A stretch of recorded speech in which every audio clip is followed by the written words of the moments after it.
So actually मी आणि Jitendra classmates होतो. आम्ही दोघे एरोनॉटिकल इंजिनियर आहोत. सो जेव्हा मी आणि जितेंद्र एअरक्राफ्ट बिल्ड करत होतो ऑलमोस्ट 5-6 वर्षांसाठी, आणि ॲटोनॉमस व्हेकल बिल्ड करायचं पॅशन तिथून सुरू झालं. ही जितेंद्रची आयडिया होती.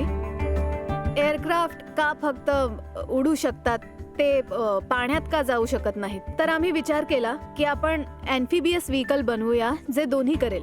योगायोगाने एका आठवड्यानंतर एक DRDO सायंटिस्ट आमच्या कॉलेजला येणार होते. सेम प्रॉब्लेम स्टेटमेंट सकट. त्यांना असं व्हेकल हवं होतं जे उडूही शकेल आणि पाण्याखाली जाऊ शकेल. सो ते सगळं आमच्या वेळेनुसार फार छान झालं आणि अशी आयडिया आली आणि आम्हाला हे बनवायला किकस्टार्ट मिळाली. वंडरफुल. गौतमी, तुम्ही कुठच्या आहात? मी नरसीपुराहून आहे. तो एक तालुका आहे नियर म्हैसूर. तिथे माझा जन्म झाला. माझी शाळा, माझं शिक्षण सगळं काही तिथेच झालं.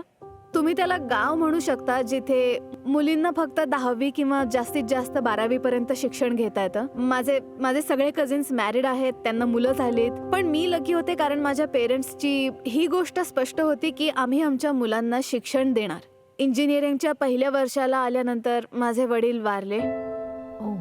पण माझी आई मजबूतीने उभी राहिली. तिने हार नाही मानली. ती मला म्हणाली, स्वतंत्र हो, financially, go for it. Very nice. आम्ही आयडियाबाजच्या या मंचावरून तुमच्या आईचे खूप खूप आभार आणि खूप खूप शुभेच्छा देतो त्यांना. मला तुम्हा दोघांचे खूप खूप अभिनंदन करायचंय. ही आहे आपली देशाची तरुण पिढी, ज्यांचे विचार वेगळे आहेत आणि ज्यांना काहीतरी करून दाखवायची इच्छा आहे. प्रोडक्टचं पहिलं इम्प्रेशन कसं आहे माहितीये? जणू काही F1 गाडीचं रेअर फेअरिंग आहे.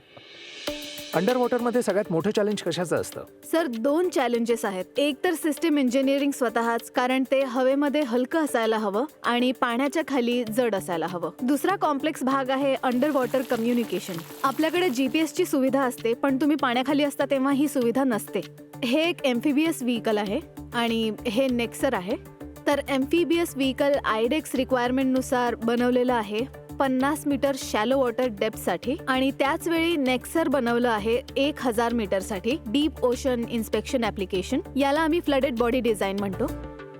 हे दोन्ही इक्विपमेंट्स कोणत्या कामासाठी आहेत आणि कोणत्या इंडस्ट्रीमध्ये यांचा वापर होतो आणि कोणती माणसं याला विकत घेतील? हा संधीचा महासागर आहे. आपण नेहमी बघतो की सीमेवर कायमच आर्मी आणि एअरफोर्सला पाहतो, नेहमी ॲक्टिव्ह असतात ते. पण पडद्याच्या मागे नेव्हल फोर्सेसला आपल्या समुद्रांना सुरक्षित ठेवायचं असतं, कुठलंही इक्विपमेंट किंवा माइन्स जे आपल्या बॉर्डरमध्ये येईल त्यापासून. तर एक म्हणजे सिक्युरिटीच्या कारणासाठी हे साधन पाण्याच्या खाली लपून राहतं, फक्त सोनार सिग्नलवर लक्ष ठेवण्यासाठी. जर एखादा सोनार सिग्नल आला तर त्याला माहिती मिळते की नक्कीच काहीतरी आपल्या जवळ येतंय आणि त्यानुसार ते ताबडतोब निर्णय घेऊ शकतात. हे झालं डिफेन्सच्या दृष्टिकोनातून. ॲक्वाएरेक्स हा एकमेव मरीन ब्रँड रोबोटिक स्टार्टअप आहे जो निवडला गेलाय Israeli aerospace industry news fair program मध्ये. Yes, congratulations.